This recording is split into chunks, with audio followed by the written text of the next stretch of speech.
حضرت عیسیٰ علیہ السلام کا معجزہ بیان کیا جاتا ہے کہ بنی اسرائیل میں ایک شخص تھا جس کی بیوی نہایت حسین تھی، جس پر وہ اسرائیلی فریفتہ تھا۔ چنانچہ جب اس کا انتقال ہو گیا تو اس اسرائیلی کو بڑا کرخ ہوا اور وہ ایک مدت تک اس کی قبر پر بیٹھا روتا رہا۔ اتفاقاً حضرت عیسیٰ علیہ السلام کا ادھر سے گزر ہوا تو انہوں نے اس اسرائیلی کو پریشان حال دیکھ کر اس کا سبب معلوم کیا۔ جب اسرائیلی نے اپنا واقعہ بیان کیا تو حضرت عیسیٰ علیہ السلام نے دریافت فرمایا، کیا تو چاہتا ہے کہ میں اس کو تیرے لیے زندہ کر دوں؟ اس نے عرض کیا کہ ہاں حضور، یہی میں چاہتا ہوں۔ چنانچہ جب حضرت عیسیٰ علیہ السلام نے اس قبر کے مردے کو آواز دی تو قبر سے ایک حبشی، جس کے ناک کے نتنوں، آنکھوں اور جسم کے دوسرے سوراخوں سے آنکھ کی پلیٹیں اڑ رہی تھی، حضرت عیسیٰ علیہ السلام کو دیکھتے ہی غلام نے کلمہ پڑھا، لا الہ الا اللہ عیسیٰ روح اللہ۔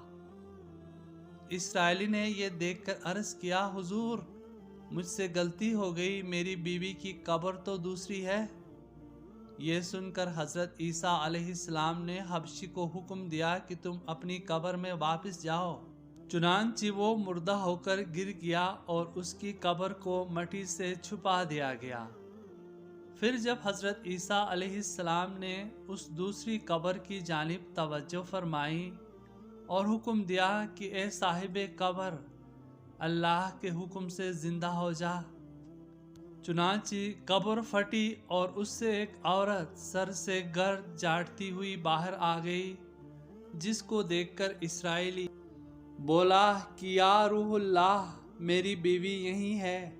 اور حضرت عیسیٰ علیہ السلام کے حکم سے وہ اسرائیلی اپنی بیوی کو ہمراہ لے کر واپس ہونے لگا، مگر عرصے سے جاگا ہوا تھا، اس لیے اس پر نیند کا غلبہ ہو گیا، اور اس نے بیوی سے کہا کہ تیرے قبر پر گرہ گزاری اور بیداری نے مجھے ہلاک کر دیا ہے، اس لیے میں چاہتا ہوں کہ کچھ دیر آرام کر لوں۔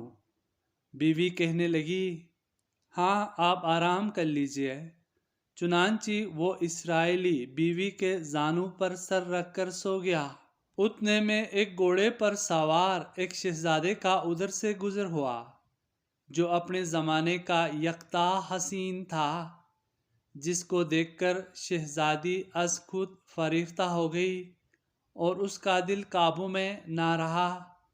اس نے شوہر کا سر زانوں سے نیچے رکھا اور فرحت محبت و غلبہ عشق سے مشبور ہو کر شہزادے کے سامنے جا کھڑی ہوئی۔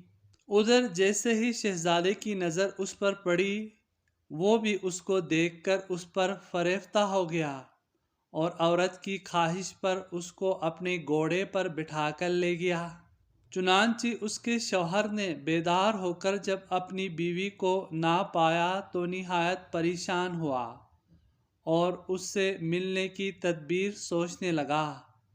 سوچتے سوچتے آخر اس کے نشان قدم پر چل کر اپنی بیوی کو تلاش کر لیا، جو شہزادے کے پاس پہنچ چکی تھی۔ اس کو دیکھ کر اسرائیلی نے شہزادے سے عرض کیا کہ یہ میری بیوی ہے، آپ اس کو چھوڑ دیجئے۔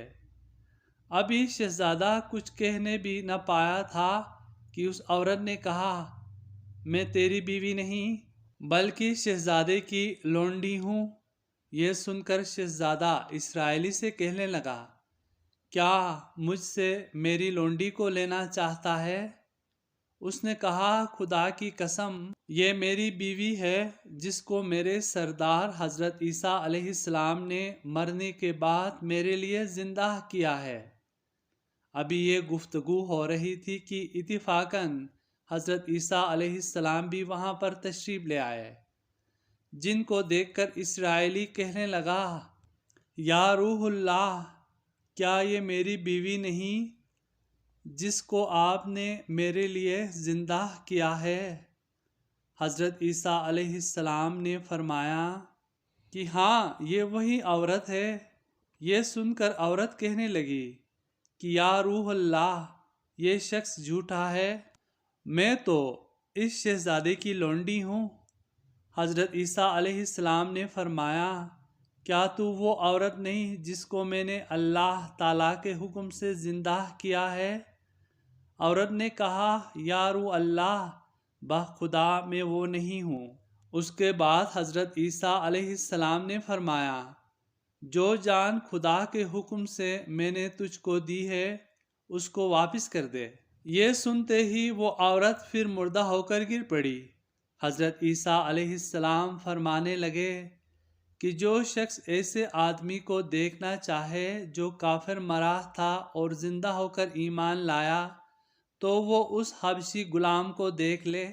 پھر جو ایمان کی حالت میں مرا ہے اور جو کوئی ایسے شخص کو دیکھنا چاہے جو مومن مرا تھا پھر اللہ نے اس کو زندہ کیا اور وہ کافر ہو کر حالت کفر میں مر گیا تو وہ اس عورت کو دیکھ لے۔